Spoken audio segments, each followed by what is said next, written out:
Hello, Chris. What's happening, guys? Not much. I was surprised by the confidence of Knicks fans after Game 2. It was a little annoying given the history of that team. You would think they would be a little more skeptical. Yeah, and I do think internally the Knicks they weren't celebrating anything after Game 2, largely because internally the Knicks didn't believe they were playing some kind of great 3-point defense against the Celtics. I mean, they knew that a lot of those shots that the Celtics took in the first 2 games of the series that missed were the same shots they took like in the season opener that buried the Knicks, by 30 points. So, there wasn't an overwhelming confidence internally within the Knicks because they knew something like Game 3 was not just possible, but likely to happen. On top of that, the Celtics offense has been a big story in this series, but the Knicks offense has been dreadful as well. I mean, they have been largely in the low 40s in shooting percentage for the entirety of this series. So, the Celtics don't have to shoot 50% from 3 to win some of these games. They've just got to continue to shoot a more efficient number than 25 and continue to play the same defense they've done for most of the series. Did the Celtics make any adjustments at all from Game 2 to Game 3, or was it just the shots went in?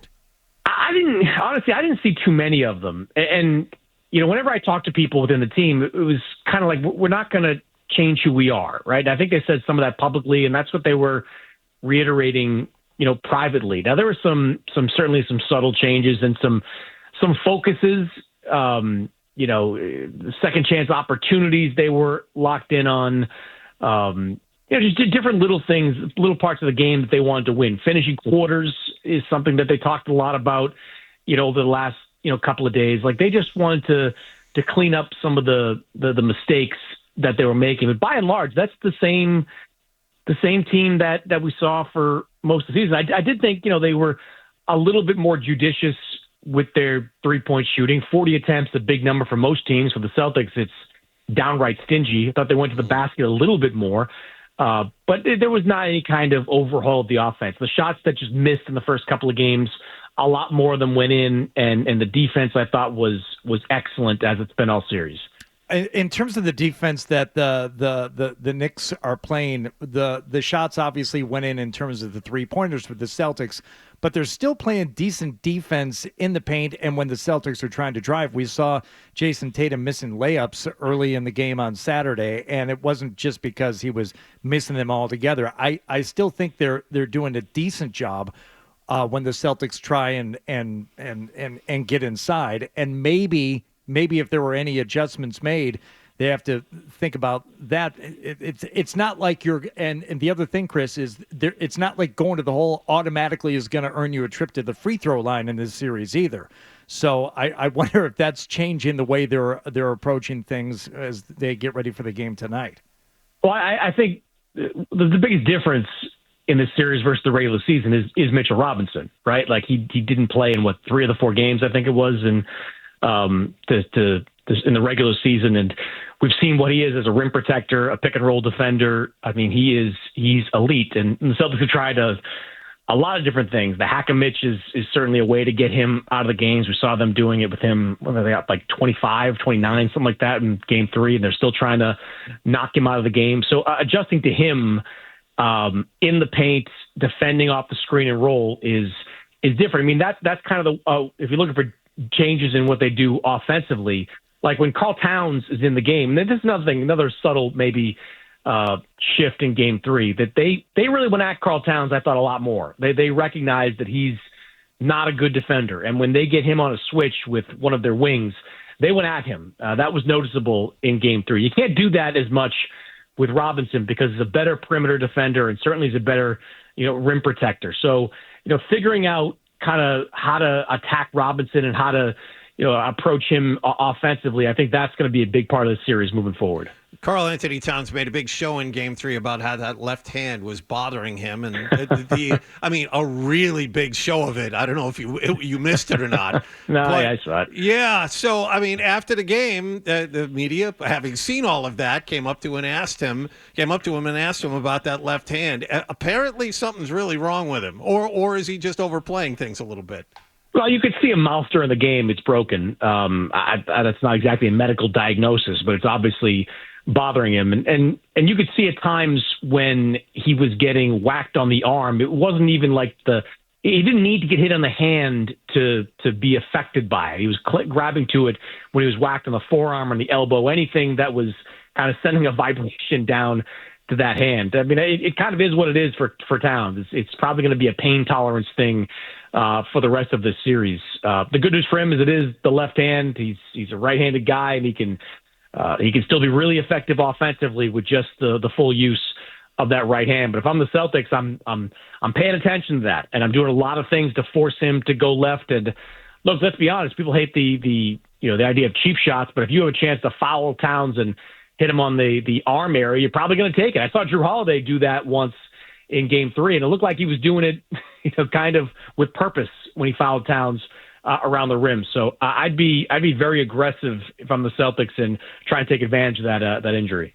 Who do you think the pressure? There's so much of saying that there was this tremendous pressure on the Celtics going into Game 3, and it didn't seem that way certainly. And all it took was one win for this whole narrative to shift. Do you think that the Knicks have a chance to kind of duplicate what they did in the first couple of games? Do you think what do you think the chances are the Knicks can be competitive as the series goes on? I mean, I think they're still really good. I think this Game 4 is enormous for Boston. I think the pressure is still entirely on the shoulders of the Celtics. I mean, we saw Game 3 with Cleveland and Indiana, Cleveland down 2-0, backs against the wall. They have this phenomenal game. Donovan Mitchell plays brilliant. Evan Mobley, all the guys they need to step up played well. Well, none of that matters now because they got their butts kicked in Game 4. And, they came out and thought they had reestablished themselves as the top team in that series, and they got whooped, like just absolutely whooped in Game 4. The Celtics need to have that same desperate mindset going into this game they had going into Game 3. I mean, I think the pressure is eventually going to shift to the Knicks. I mean, you get this series tied at 2, all of a sudden it's, all right, well, it's the same team that lost 4 straight in the regular season, the same team that, has a lot of defensive deficiencies. Oh my God, the pressure's on Tibbs. He's got to win this series to potentially keep his job. But for now, this is still every bit of pressure, I think, is entirely on Boston. They lay an egg. They're down 3-1, and that's, I don't know if it's unrecoverable, but the numbers say it's very difficult to recover from that type of hole. So I say the Celtics still have, most of the pressure. You talked about pressure. Jason Tatum gave a very mature answer to being the man, which he is for this team. And I'm wondering, does this series, especially going up against a guy like Brunson, who is huge in the clutch, do you think this alters his status league-wide one way or another? I think it can, not just because of who he's facing, but because of the circumstances that are in place in the series. I mean, when the Porzingis stuff started to happen, and it's one of the weirder situations that I can recall, but that took one piece of the Celtics offense kind of off the table. Jalen Brown has been good, but we know what he's dealing with. Like, this was one of those series that it feels like Jason Tatum has been asking for, like to an opportunity to showcase that he is on the level of a Jokic or a Shai or a Giannis or, the guys that have proven that they can strap a team on their back and win a series. It didn't work out well for him in the first couple of games. He played a lot better in Game 3, but to me, the rest of the series is an opportunity for Jason Tatum to flex that he is a top 5 guy, an MVP candidate, worthy of that kind of distinction. I mean, we don't know what we're going to get for Porzingis for the rest of the series. I mean, the minutes he's played have been bad, and when he's not playing, he looks terrible sitting on the bench. Brown, still playing well, but definitely not as explosive as we've seen him in years past. Like, this is a chance for Jason Tatum to give you 30 points on an efficient number, to collect 7-8 rebounds, to hand out 6 assists, to get to the free throw line 10 times per game, like he always strives for. Like, this to me is a chance for Jason Tatum to either have a coming out party that proves he's on the level of those other players, or to have the kind of series that makes people eventually point to and say, well, look, that's why we don't look at him as a guy like one of the top 3 that I mentioned. So we're all agreeing that that's fair. That if he can't prove himself this season as a guy that can, take over his team, if he's a guy that can't prove that he's a clutch player, these, no one's arguing that he's not really good, but that he's like an all-timer or a part of the he's great an MVP caliber player. These are all valid arguments. It's not just people hating on him. You would agree they're valid arguments. I agree they're perfectly valid. If they were playing, it's like I didn't criticize Luka Doncic for the Mavericks' failures to beat Boston last year. I mean, internally they did, but I didn't think that was not a winnable series to me for the Dallas Mavericks for a lot of reasons that have nothing to do with Luka Doncic. This is a winnable series for Boston, even with Porzingis playing at 25%, even with Jalen Brown playing at 85%, even with Sam Hauser out for however long he's going to be out. This is still a very winnable series. It's only winnable, though, if Tatum plays like an MVP. If he plays like an MVP, the Celtics are going to win this series. I think it's 6 games. If he falters and has one of those 23 points on 9 of 22 shooting nights, 2 of 7 from 3-point range, they're going to lose. I don't think they can really survive that type of performance. So to me, this is, you don't want to say the most important series of Tatum's career because the finals was and they came up and won, but outside of that, to me, this is the defining postseason series for Jason Tatum. Real quick, just around the NBA, the story this morning from Sean Sharania is Giannis Antetokounmpo is open to being traded for the first time in his career, even though he hasn't asked Milwaukee officially for the deal. You'd have to think Milwaukee trades him up this offseason. There's nowhere else to go for them, correct? I've been saying Milwaukee trades him this offseason for weeks. I feel like I'm taking crazy pills with people that are saying the Bucks shouldn't trade Giannis because you don't trade a player of that caliber. There's nothing more certain than if Giannis stays in Milwaukee and they finish 500 next year and get bounced in the first round. That is an absolute lock. That is the ceiling for that team because Damian Lillard is not coming back next year. Achilles injuries, even when you're healthy, you're not really healthy for another 6 months after that. Next year is a lost year for the Milwaukee Bucks.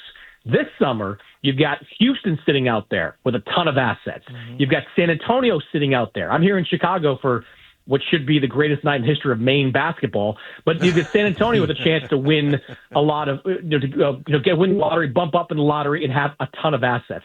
Oklahoma City's out there, tied at 2 with Denver. If they go out, there's going to be pressure on them to make a deal with all of their assets. You could have a bidding war amongst some really interesting teams for Giannis Antetokounmpo that could send you the kind of rebuilding package that we've seen teams like Oklahoma City get for some of its stars in the past. It's almost basketball malpractice, guys, to not trade Giannis to one of those teams this summer. If you hold on to him for nostalgia and for this idea that we could sell more tickets because Giannis is in a Bucks uniform, that to me is it's just loser talk. That's the idea that you could accept being a first round and out team. That is not how you should function as an NBA franchise. So I've long been of the belief that, this rock has already started rolling down the mountain. And when we get to June, we're going to be talking a lot about a Giannis trade. All right. And so this is, the lottery is tonight and this is the Cooper flag draft. Are you going to be there checking to make sure there's no frozen ball or something of that nature? I will be in the drawing room as I try to be every year. And just to forecast, I've spent a lot of time in the last couple of weeks. I've been off the Celtics series because I've been on Team Flag here and working out a story on him. I just tell you one thing about this guy. I have absolutely no idea how he got this good. No idea. He's up until he was about 14, 15 years old. his basketball development was like pickup games in his backyard against his twin brother. Like this guy is a prodigy in every sense of the word. But every team that I talk to about him are just tripping over themselves for the chance to be part of the Cooper Flag experience. Like teams I talk to in the Eastern Conference that aren't even in the lottery mix, they're just praying he goes west because they think this kid is going to be that kind of special. So it's a big night for Maine basketball, which if you go down the list has not had a lot of elite basketball players come out of that state. Well, listen, Brewster Academy is in New Hampshire, and they are they're an elite program, my friends. So, and that neighbors Maine, I imagine, right? New Hampshire, yes, it does. Yes, it does. Neighbors Maine. I would have to Look, hope so. Listen, nobody. I am a annual trekker to Sebago Lake every year, including this year. Every year since I was like 5 years old, I've gone up to Sebago Lake. I love Maine, but Cooper Flag's from a town of 3,000 people. And he spent most of his young life in Newport, Maine, competing up there. The fact that he emerged from this Maine wilderness to be this future superstar is truly a remarkable story. Do you think that it was hard living in the shadow of Jordan Hudson, who is also from Maine? I think it was very difficult. I think Duncan Robinson, who I believe was from York, Maine, I think that that set a bar as well. But you're right. Those Miss Maine pageants must have been fun to watch back in the day. I wonder if he used to look at the Holiday Inn where the Miss Maine pageant was held and stare longingly at it. And one day, Cooper, you'll be able to stay at that Holiday Inn.